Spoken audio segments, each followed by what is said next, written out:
Shqipëria është përfshirë nga reshje shiu ku në disa qarqe nuk do të mungojnë edhe rrebeshet.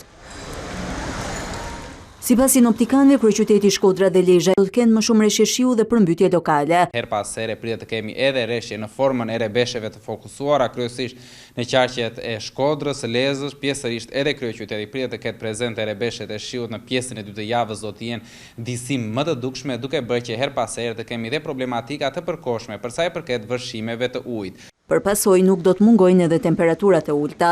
Duke filluar nga dita e marrë dhe në vijim, kemi rënje graduale të temperaturave të ajrit, si në vlerat maksimale dhe në ato minimale, duke bërë që minimumet të regjistrojnë në qytetet e zonave malore në 2 apo 3 gradë Celsius. Në disa zona malore të vendit do të kemi edhe reshje dëbore.